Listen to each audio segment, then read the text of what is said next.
Rajesh Karmani is here from 0%. We got to know Raj when he was a student in computer science here getting his graduate degree, and he had not only great, obviously, technology skills and ability to do work of software development, but he had a real heart that everybody noticed as well, that he saw an issue happening in the world and in our own community, that there was food waste, and that there was a way to impact that through mobile applications, a way to do that through software development, automating a process of moving unused food to those in need. And there was a lot of back and forth, I think, between him and his initial colleagues, students at the university, of what was the best way to do that. And I think that we've been incredibly impressed by how he stuck to his mission and ideals and was able to create something that now has gotten national, international, and local attention. He did leave Champaign to join the Impact Engine in Chicago, an Accelerator program that's very competitive to get into and has been one of their poster children of success, I guess, of how you can do social entrepreneurship right.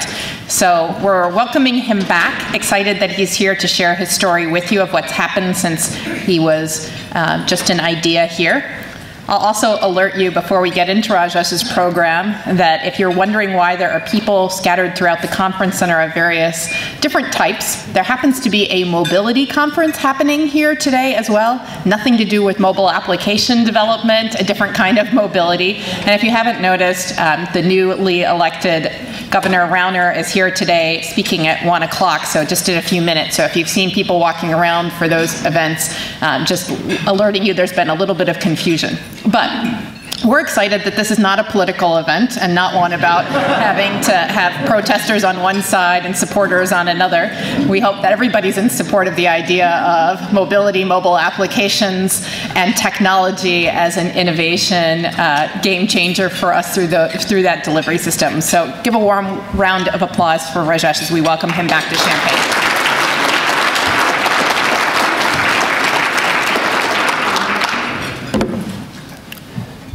Thank you, Laura. It's been a pleasure to come back to Champaign every now and then, but this is a special moment. I was lucky to be a speaker 2 or 3 years ago at Mobile Development Day. So it's such a pleasure to come back. And thank you, everyone, for choosing to listen to me over the governor. I know you're all excited to listen to what he says, but I hope I have something to share as well today. And good afternoon. My name is Rajesh Karmani, founder and CEO of 0%. 0% is a graduate of the Enterprise Works Incubator, Champaign, and then a graduate of the Impact Engine Accelerator out of 1871 Chicago. And that's where we are based right now. So let's start with something that we all know. Behind every successful man and woman, well, we are at a mobile development conference, so there's an app, right? Well, nobody said that, luckily. Sounds like a quote from a dystopian future, but this is something I do believe, that behind every app there is a story. And today I would like to share the story of 0%'s journey. It's a journey that's full of mobile apps, not just one, but also a lot of failures, some successes, a lot of carrying Android phones with you to test the apps, and a lot of team building, social entrepreneurship. So hopefully everyone can take something out of this story, but I'm going to present it in the raw form of a story. It all started back in 2011. As Laura pointed out, I was a graduate student here in the Department of Computer Science, and was in the middle of my research career in this beautiful building. That was my 50 or 60% of my life spent in that building. And all around me, things like Groupon, mobile apps were in rage. And I was in the middle of research, probably a mid-research crisis, as I would say. And things were going around so fast. And I wanted, definitely attracted and dazzled by these things that were going on.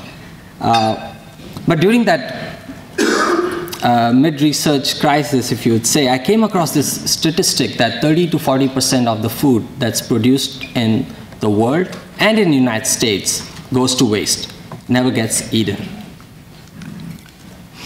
And this statement was corroborated by this amazing book called American Wasteland that came around 2010, end of 2010, which says that this number is the same in America as well.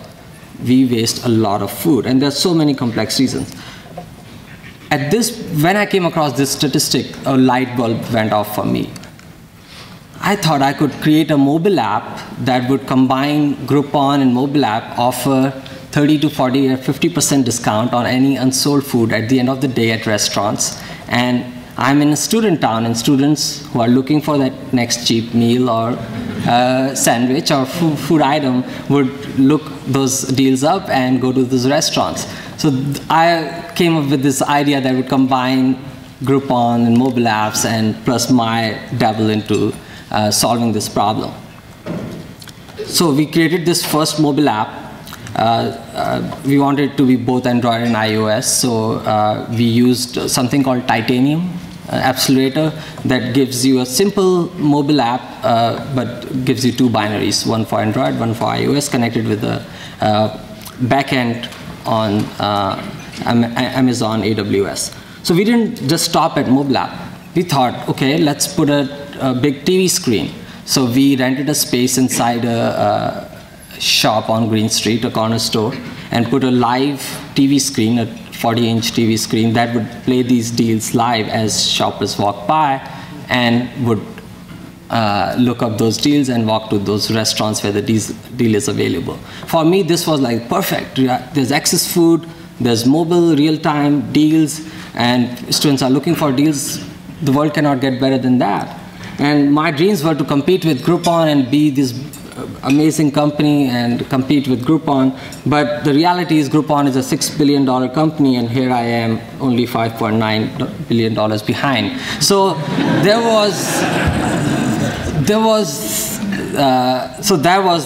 was the end of it. So at the end of this 4-month experiment with this first mobile app to solve that problem, I had lost about $8,000 or $10,000 of personal savings, lost my team. I had worked with some local students, and threw away the code. There were some fundamental challenges with real-time food deals in terms of both supply and demand. In fact, Groupon tried a version of real-time deals as well around that time. Didn't work out that well for them either. So we got rid of all this experiment. But during this 4 or 5 month, we got amazing support from this community, Champaign community. We got some local press. People heard about it. A lot of people downloaded the app. Few hundred, probably 1,000 or more people download the app. And I got to meet some amazing people who saw the passion but also gave their feedback. And one thing that I learned was that someone told me that, Raj, what you're doing is taking food away potentially from pantries or soup kitchens who could get that unsold food, and now you are giving that just as a cheap meal to students. And I come from a remote desert area in Pakistan. I've seen a lot of poverty and hunger. When I came to the United States, I thought I had left that behind. So I had no idea that hunger existed in America, because my life was between that beautiful building and my student apartment, right? So then I researched, and turned out that 1 in 6, that's about 50 million people, face food insecurity in the United States alone. This is a statistic from USDA. And this turned out that not only food waste is a big problem, but hunger and food security is a big problem too.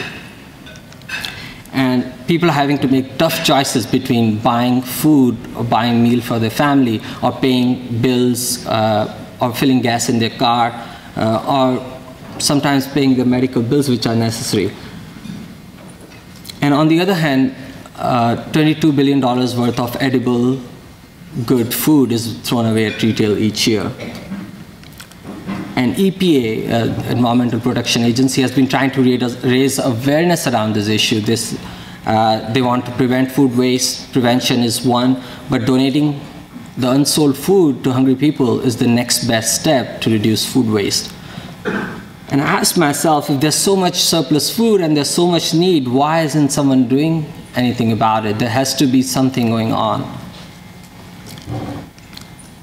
So at that point, when we had the Deals program, we were working with the local franchisee, the Urbana franchisee of Einstein Bros Bagels, Mark.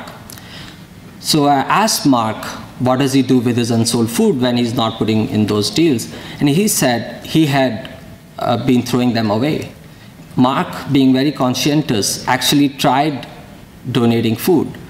He set up a schedule with 6 local nonprofits, a donation program so that they could come in, pick up the unsold food at the end of the day, and take it back to their soup kitchen or pantry or shelter.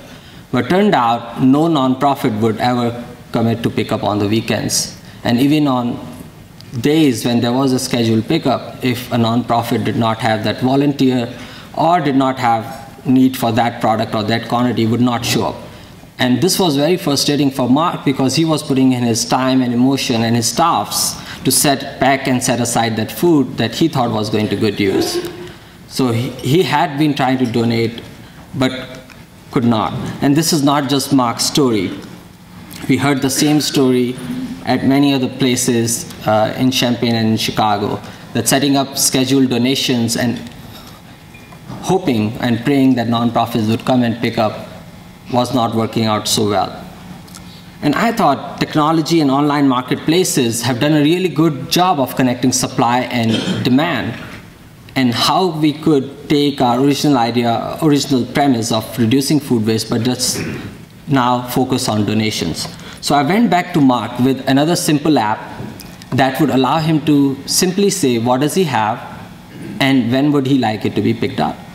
So simple 20-second process that will allow him to post a donation. And through, again, this Amazon AWS-based cloud software, we used Twilio service to enable text messages on our cloud. And we connected the same 6 nonprofits in Champaign that Mark was already working with.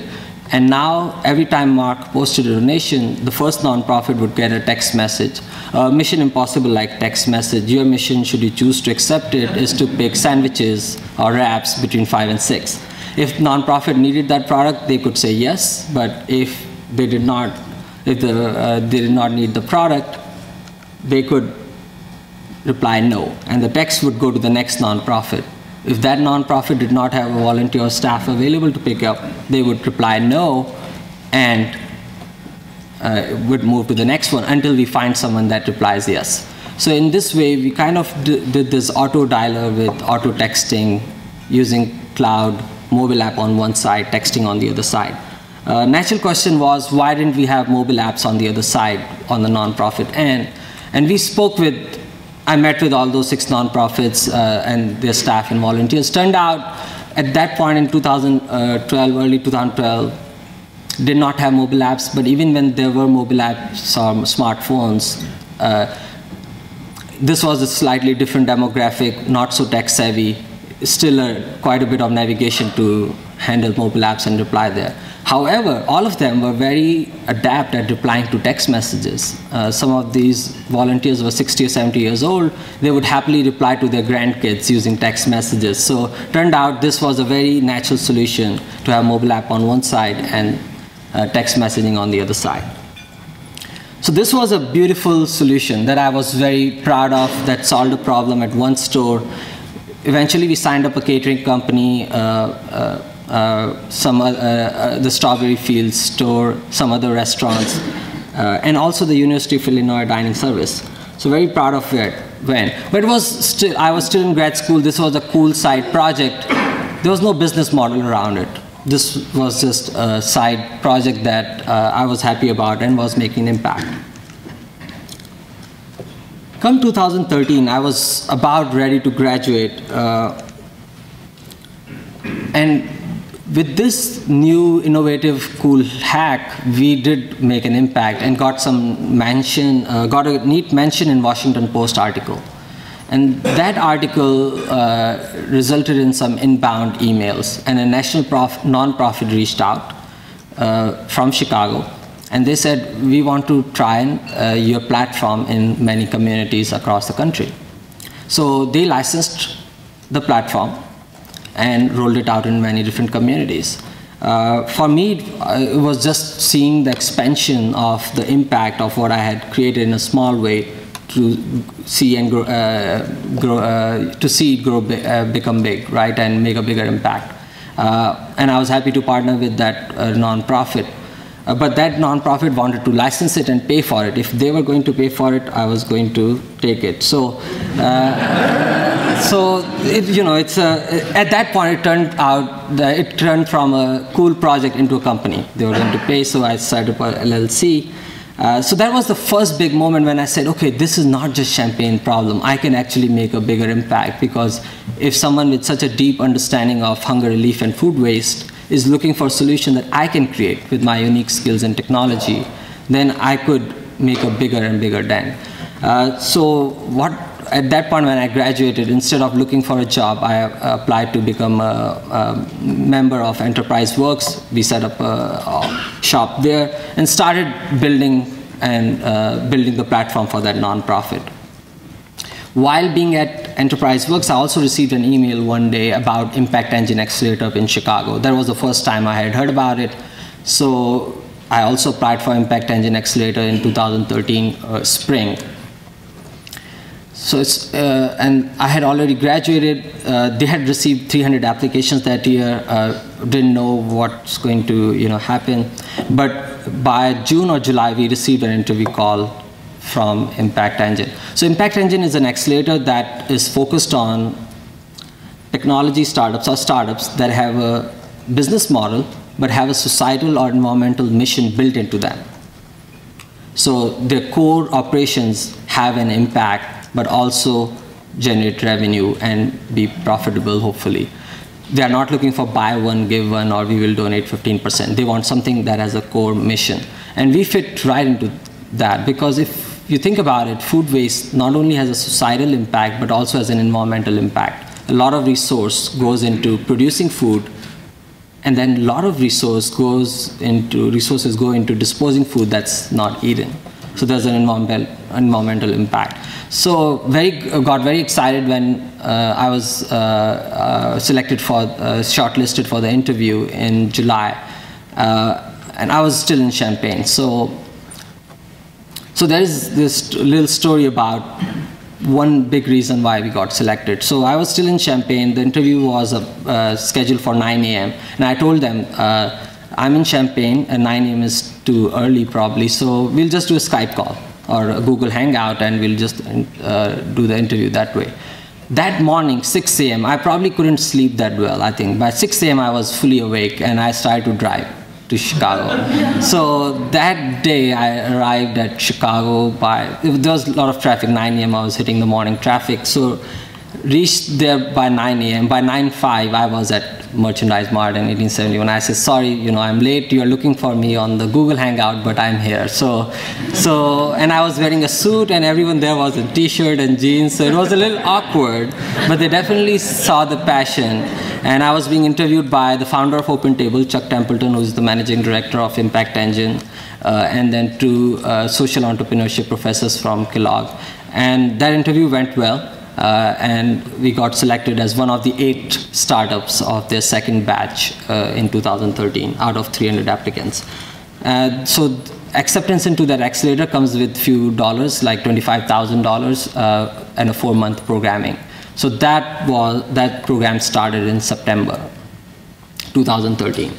So going from Champaign to getting some paid customers to getting to Impact Engine was definitely felt like this would be the perfect move. If I have to make this bigger impact on a bigger scale, moving to Chicago, working with Chuck and Impact Engine team would be the right move. So that's how it happened. So we moved to Chicago 2013. So when we moved to Chicago, end of September, October 2013, we had no presence there. We had all of our impact was pretty much in Champaign and some other users in Minneapolis. We had 0 nonprofits and 0 businesses in Chicago. If you think about it, it's a two-sided marketplace. We need restaurants and we need nonprofits. We had 0. So started cold calling nonprofits in Chicago to sign up on this platform. And what would they get out of this platform? We don't know. We hope that you would sign up businesses, but sign up on this platform so that we can hope to get you more food. And this is a real image from Chicago. spring. People are willing to wait outside in rain, cold, sunshine to get their next meal or food bag for their family from. So there is a lot of need. But on the other hand, Chicago has some amazing restaurants too. So in the end, I was able to get 3 or 4 signups for the nonprofits. And one business, they said, okay, we will sign up and post a donation. We have some leftover cheese that we don't expect to use after the weekend. We'll post it on a platform and see what happens. So they posted this donation of a cheese on a Saturday from this restaurant, right? So, and we had 3 or 4 nonprofits. They would get text messages, and I hope, it's Saturday, someone would show up and pick up the cheese. Cheese is good. So what I did was I waited outside in a coffee shop or tea shop right across the street, just waiting for that nonprofit to come, and maybe I'll take a picture of the first Chicago donation. But turned out nobody showed up. Even when someone signed up, nobody showed up. And I called them, why didn't you show up? You just said you'll come and pick up the donation. It was a major nonprofit. So, and they said, I was going to come, but my wife took the car away. We had to pick the children or something. My other car didn't work, so sorry, I couldn't come. Then it hit me. Chicago is a tough city. Nonprofits are not going to come out and drive out, park the car, pick up some cheese or bread or sandwiches, and take their car back to where it was parked. It's not going to work. So at that point, the beautiful solution that I had in Champaign, I said it is time to let go of it and build the next evolution.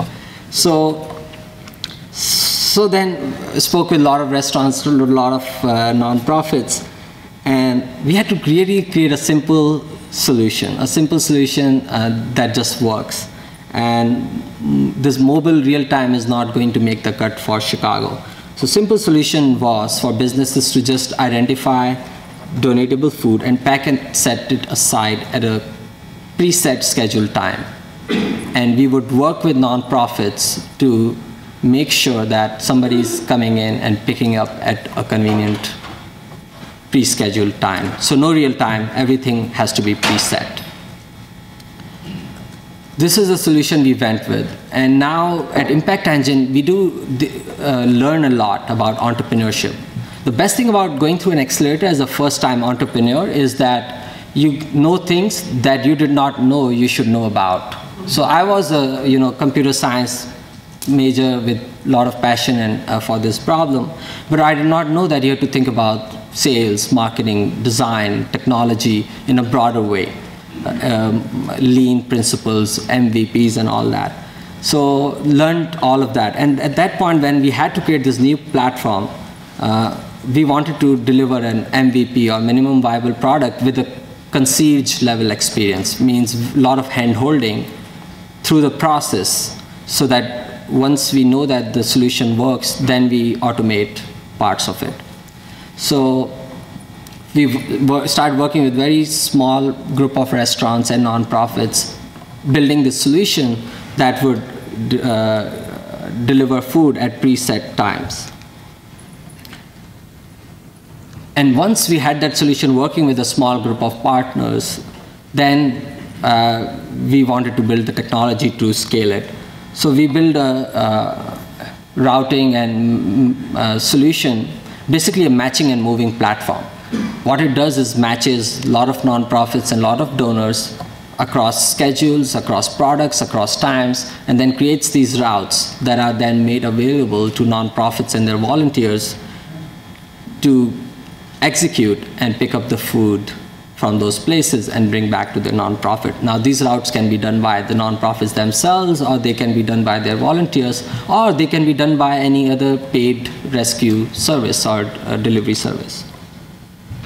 And now we are building this third mobile app of 0%'s journey. This mobile app is not for consumers, not for businesses, but for these rescuers who could log in and see where their next mission is. Think of it as if you want to volunteer on a Saturday, you have a few hours, you decide to volunteer for your local nonprofit. You could download this app, sign in, and see on Saturday which places you can pick up the food from and where you can deliver it to. And then as you pick up the food, you can log what was picked up so that the businesses can get their reporting on their donation. And this is powered by this backend that does the matching and moving.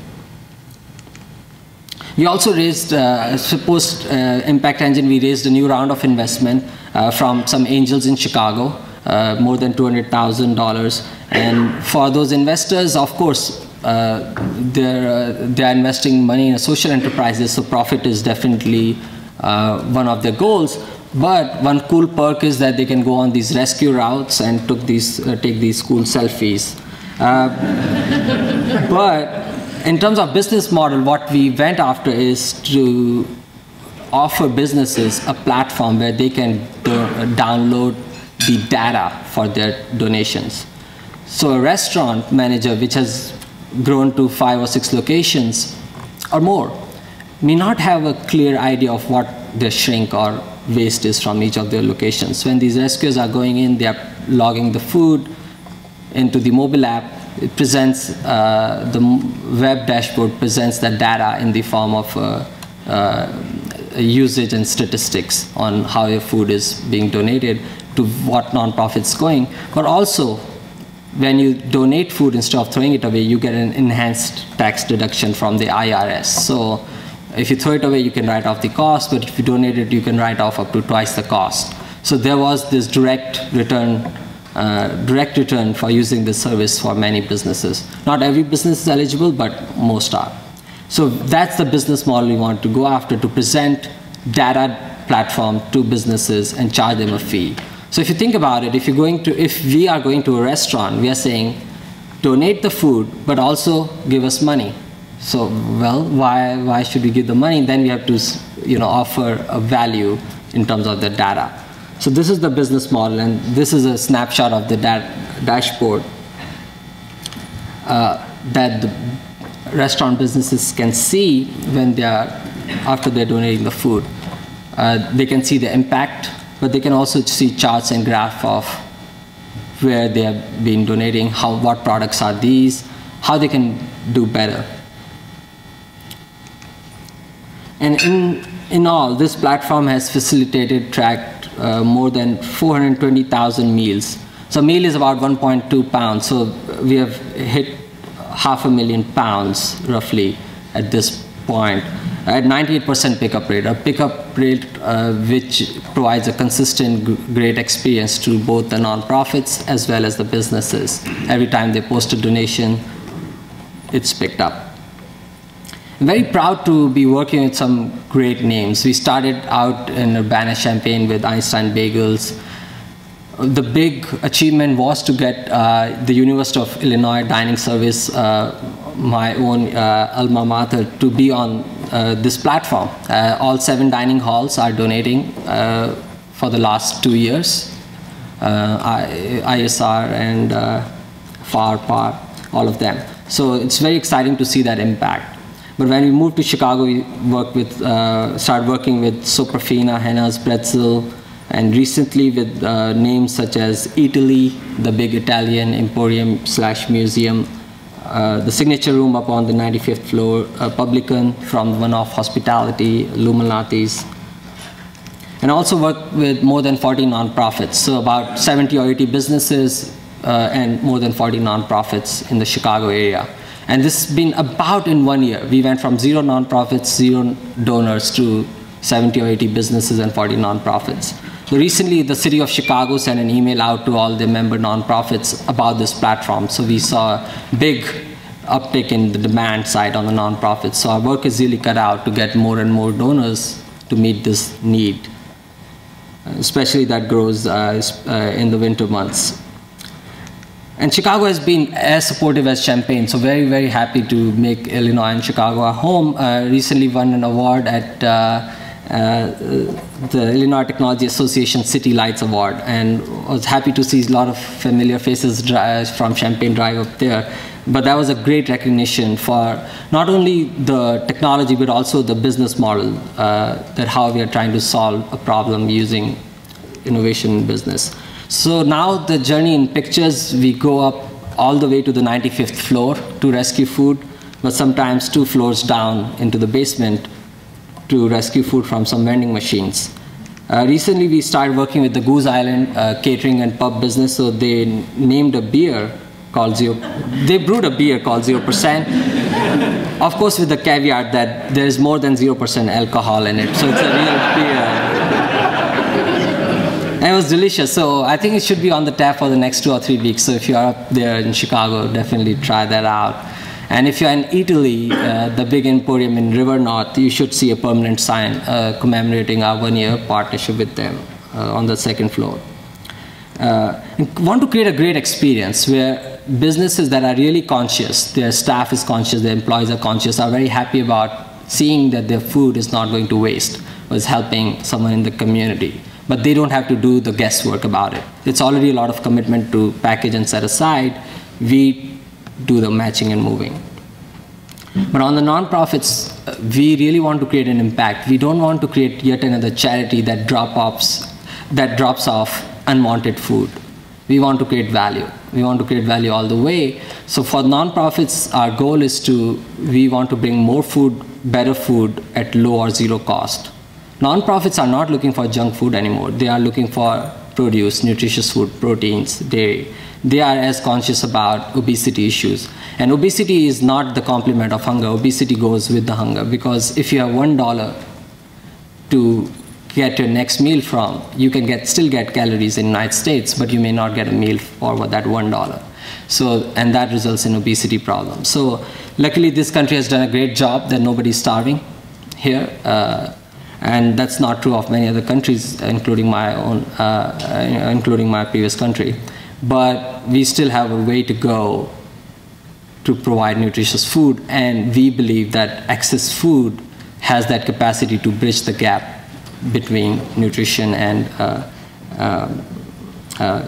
food insecurity. And then we also did a 1-day pilot with Uber, Chicago. Their staff rode around in their own vehicles, did food rescue for 1 day in the city of Chicago, going to multiple nonprofits, multiple donors, and that gave a good feedback on how the process is working of logistics and moving. So we want to explore and expand on these partnerships, but this was a 1-day event. We got great feedback from them on our matching and moving platform.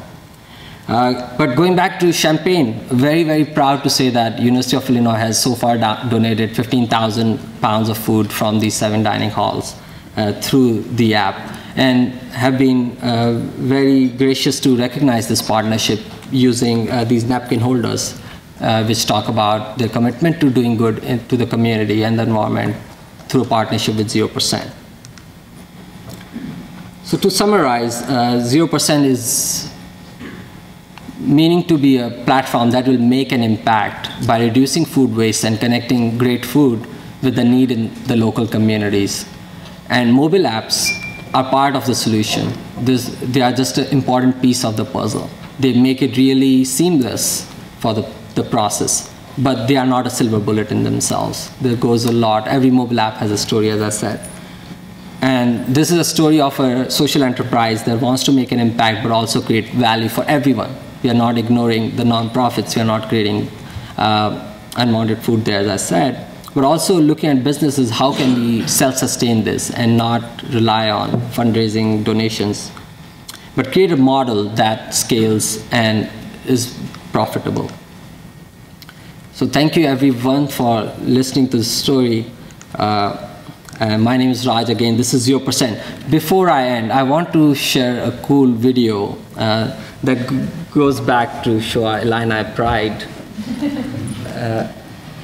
And if you love deep dish Chicago-style pizza, you would appreciate this story as well.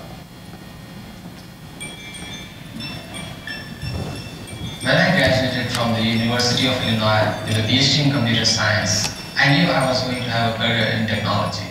But I wanted to apply the technology and knowledge to a real human issue: hunger and food waste.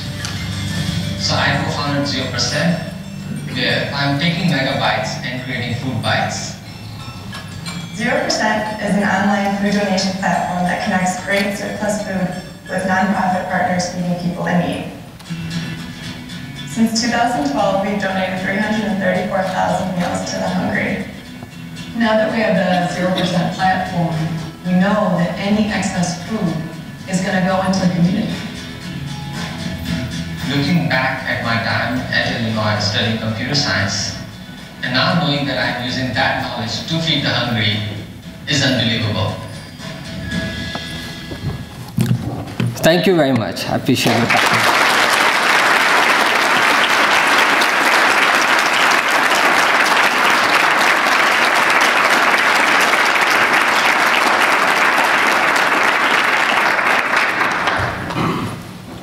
We have time for a few questions, but thank you so much, Raj, for sharing your success story. We're so proud from the University of Illinois that you've made this possible and that we've been part of your journey and been able to help some of the hunger issues in our own community by what you've enabled. So thank you. Thank you. Question?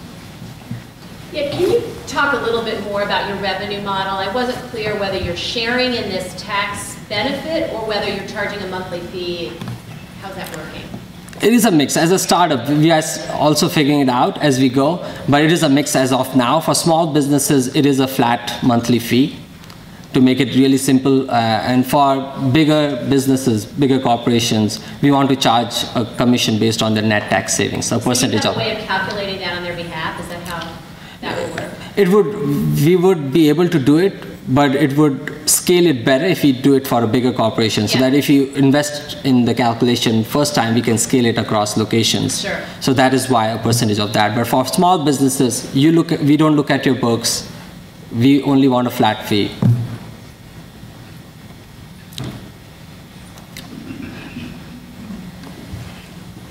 It's very nice to hear your story, and the course of your business is very inspiring. I'm just wondering, like, where do you run your platform, especially the backend and the data services? So everything is on Amazon, Ec2 Instance, yeah. So we have been using Ec2 Instance for the last 3 years now. Everything runs there, and we're very happy with that platform.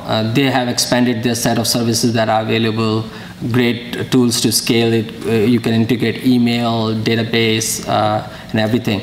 So, and plus, as being part of Impact Engine, we received credits from Amazon. So every Impact Engine company receives a lot of credits, and one of that perk is Amazon hosting credits. So since Impact Engine, we are actually on a free roll due to those credits, but before that I was paying when I was in Champaign. Plus, we also use Braintree for payments. We use Twilio for text messaging. Again, we receive credits for those as well, being part of Impact Engine.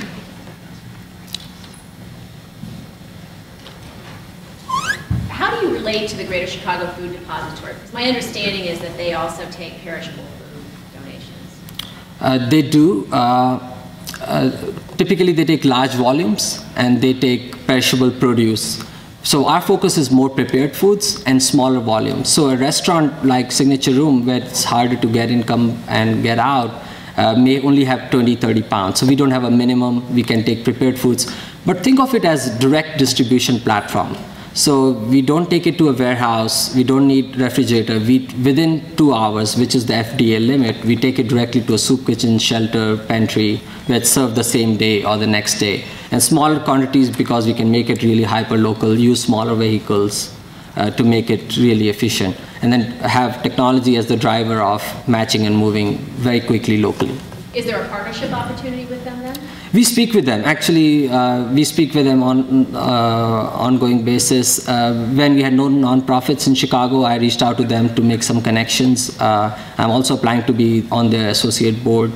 So there's definitely a partnership opportunity, but we are thinking of us as supplementing their work. I know that as food costs go up and food donations go down from manufacturers and distributors, they feel that their work is cut out in getting more donations as well into the platform, and we are supplementing that.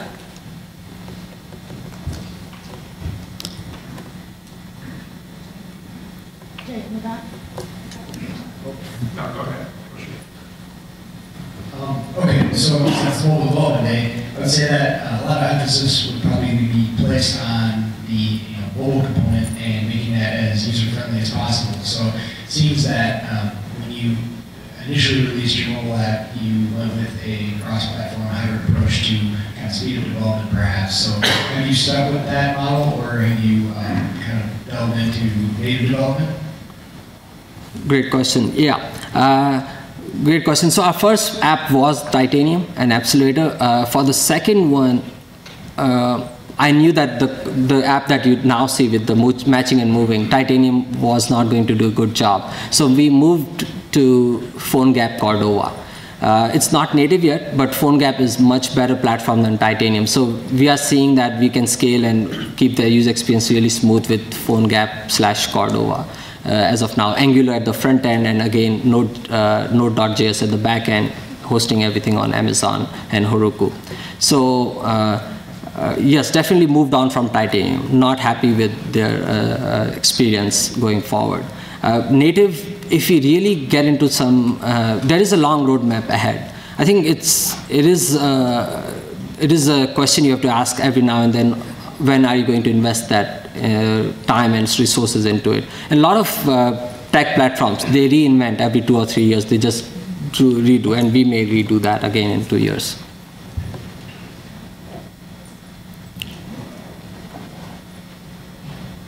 Sure. Is 0% still in Champaign? And if so, are you using the original model, or have you converted everything to sort of the Chicago model, for lack of a better term? Great question. So yes, 0% is very much live in Champaign.